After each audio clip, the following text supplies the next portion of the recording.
I do want to talk about the arms race that has been brewing for a while between Microsoft and Google.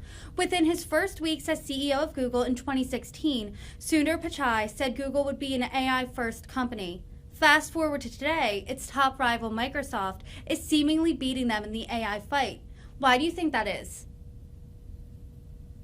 Well, I think that Google seemed to have taken its eye off the ball. I mean, I think the prime directive at Google for a long time seemed to be, well, are we doing Nest? Are we trying new enterprises? Are we making new products?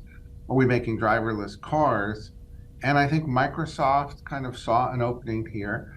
I think remember Satya really was the cloud CEO. And this really is, AI is really an incredible cloud activity. And so it was natural, I think, that Satya would really focus in on AI. And I think Microsoft did get a jump here, right? While I think that Google's strategy was a little less clear. After all, sometimes when you have as large a market share as Google has, you enjoy keeping that market share and you don't want to change things much for consumers because consumers are pretty happy. Pichai said this to employees: some of our most successful products were not first to market, and, quote, they gained momentum because they solved important user needs and were built on deep technical insights. How much does being first matter? Well, the funny thing is, and about 7 or 8 years ago, I was chief strategy officer at Microsoft. So it was very funny because Microsoft would always say that we weren't necessarily first. So I think for Google and Microsoft to be not necessarily first, when in fact they at this point should be leading the charge on AI. They have the largest databases of information. They have the best engineering teams in the world.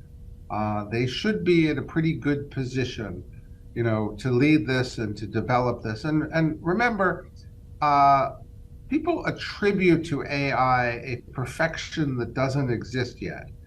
And so it's really dangerous for people to think, AI is here, they're going to take over, or it's going to take over this or that, or we won't have to write anything anymore. We'll just hand it over to AI.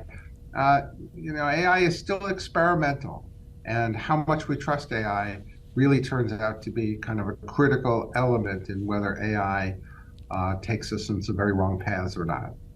I do want to dive a little deeper in that. I know when AI was really introduced into the zeitgeist, into the national conversation, the first thing a lot of people were saying was, hey, is that going to take my job? Am I going to be left unemployed?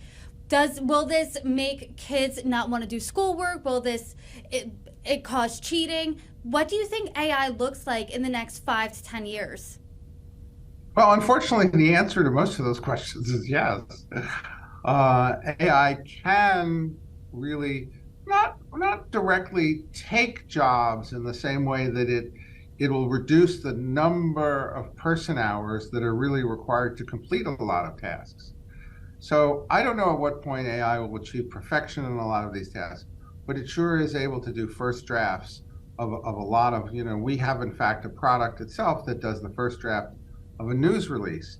And so the amount of time that will be saved here will in effect reduce the number of jobs in a lot of professions. I mean, obviously it's not going to affect people who are, it's not going to affect the police, on the beat, but a lot of office workers, are going to find that AI could either replace or greatly simplify, reducing the number of people that are needed to carry out jobs. It's really the biggest invention of this decade, if you look at it.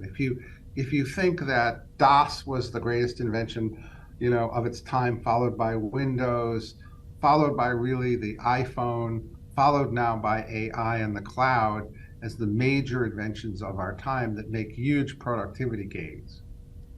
That's a huge statement. This is the invention of our time. What exactly do you think makes it that? Well, because I think people have been looking at technology for a while now. And so what have they been getting? They've been getting faster internet. They've been getting the digitization of all entertainment, right? But they weren't, since the iPhone creation, really getting a new productivity advantage, right? They were getting increasing usage of business software. They were getting increasing automation of routine tasks, but nothing really credible. this is really a leap forward. It's a leap forward because it's taking a series of intellectually based tasks that previously had been beyond the reach of computing capability, and now saying those tasks will either be done completely by computers or will at least be done first draft, right? And you're right. Will students? This will be a big problem for schools. It is a big problem for jobs, and but I go back to the point that AI can also be spectacularly wrong at times, just as people can.